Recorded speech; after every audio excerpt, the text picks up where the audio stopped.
Hello friends, welcome to TechNoise channel. Today we will discuss events in React.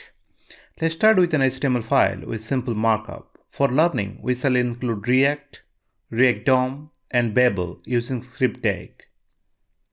However, you should use Webpack for production usage. And let's include event.js file, which will contain our application code. Make sure to specify text/Babel as type. To attach React elements, let's create a division tag with ID attribute of value root. This will act as a container element. As an optional step, let's add some CSS style, and you are free to skip this step. Now create event.js file and inside define event component which extends React component. For any component, at least we need to implement a render method. And let's return h1 element wrapped by a division tag. To display the component in the browser, we shall use render method of React DOM. We need to pass two arguments. First, event component represented by HTML tag. Second, reference to the container element with ID root. And in the right hand side, you can see event component getting displayed. That means we have a working setup. In a few minutes, I'll show you how to do event handling using React. Let's create a button with some label text and define a new attribute onClick with value this click me. Notice a couple of things over here. The C is in onClick is in uppercase, whereas in DOM most of the event handler methods are in lowercase. We use curly bracket notation to pass handler method. This keyword is used to refer to the function name. And we only provide the function name this.clickme. We have not used clickme with parentheses. Now let's implement clickme method using arrow syntax. In a while, we'll discuss other syntax issues and the differences. Inside the clickme method, print some logging information using console.log. Let me pull out the Chrome inspector and click the button and the message got printed. If you would like to pass some argument to the clickme method, how to do it? Let's discuss. We shall pass the new argument inside the function, the way we call any JavaScript function in a normal scenario. In this case, we are trying to pass John. Now let's try to access it inside the clickme method by assigning name variable as first argument and write console.log to print the name. And save and reload. If you notice in the right hand side console tab, the name value is already popped up. I haven't clicked the button yet. So the important concept to understand here, if you directly call any JavaScript function inside curly bracket notation using any argument, it will be called immediately when the browser reloads the page. Now to fix this, wrap the clickme method inside an anonymous function using arrow syntax. Notice on page reload nothing gets printed. Only after clicking the button, the logging message is getting printed on the console. Now let's discuss another way to facilitate this without using arrow syntax. Duplicate the button markup and remove the arrow function call. This time we will use native bind function call. This method is not exposed by React, rather it is an advanced concept of native JavaScript function. Using this approach, we can bind this keyword along with the other argument. Now save and reload, and see there is no logging information printed. Let's click on the first button and you can see the name John displayed. And now click on the another button and you can able to see name Steve displayed. The first approach may cause some performance issues when dealing with large table with thousands of rows, because each time React needs to instantiate a wrapper function call and call the inside method with this keyword. So for the small application, it doesn't matter which approach you choose. Now add a second argument to the clickme method as event, and using console.log try to print event.type. This event looks similar to DOM event, but it is not. This is actually known as synthetic event created by React. However, React implements W33 event specification and make it cross-browser compatible. So in React application, developer will interact with the synthetic event and React will translate to native JavaScript events.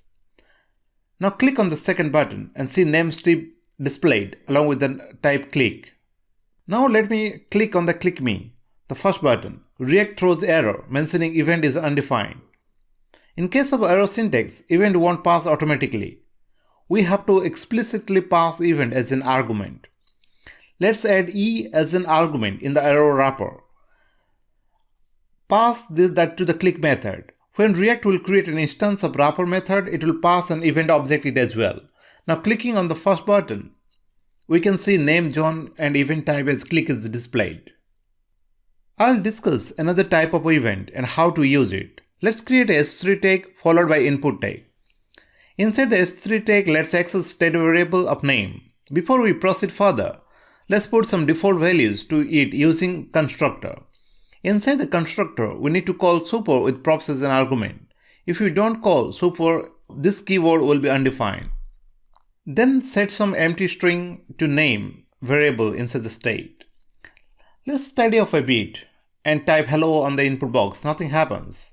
First, we need to define an event handler for it. So specify onChange attribute and provide an event handler method input change. Let's implement it using arrow syntax and pass event as an argument. We should use this.setState. Remember, this.setState, where we don't allow to directly manipulate the state object. Method to update the value of state. And update the name field and the value of using value from event.target.value. This will assign anything we have typed on the input control and see the change in actions. Let's illustrate a simple concept of event handling inside a form. Define a form element with the action attribute of fetch.html. Inside this form element, create an input control of type submit. And let's define a onClick handler with this.form submit. Now let's implement the form submit method using arrow syntax. Pass event as an argument. And for the debugging and understanding purpose, log some information. By default, if we click the submit button, after the handler method executed, it tried to go to fetch.html. But let's say our form validation failed and we would like to stop this behavior from happening. In that case, we can call event.preventDefault method. One thing to note, only returning false won't prevent default behavior, which is common way in any native JavaScript and any other popular framework, for example AngularJS.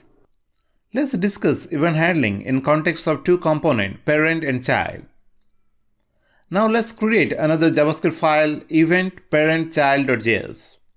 Create a child component which renders a button. Using React DOM.render method, let's attach child component, and in the right hand side you can able to see add me button displayed. Now let's create a parent component, and let me fix some small typo in extends keyword. Parent component will return h1 element, and also it embeds child component inside it. Below, let's try to render parent component, and it works. Now let's create an onClick attribute with doSomething event handler and implement doSomething method is printing some log information. Now on clicking the button, you can see the log information getting displayed. Instead of button element, let's try to attach that onClick event handler on the child component. On clicking add me button, nothing happens. This is an important concept to remember. We can only attach event handler to HTML element, not to React element or React component directly. Now let's implement doSomethingElse method, and let's explore option how this method get executed if we click to add me button, because add me button is in child, so this will be tricky. So the method is defined in parent and button is defined in the child. Parent method usually are private to its own class and is not directly accessible by child directly. To fix this, let's create a custom attribute clickMe. This is not a JavaScript or React related keyword. This is a property name we have created for our own usage. Inside this attribute, we have passed the event handler method, this.doSomethingElse. And go to child component, define onClick method over there. And this is an event handler. And if you remember from previous tutorial, whatever attribute present in the component declaration is known as properties and can be accessed using this.props. Using this.props.clickMe, we can access that that property. In this case, values of the property is a function, not data. So this function known as callback method. Still, React understands it and call that function in this case. See in the right hand side, if we click on the button parent do something else message got displayed. Hope you like my video. Thanks for watching. Please click like on the YouTube videos and subscribe. Have a good day ahead. Bye bye.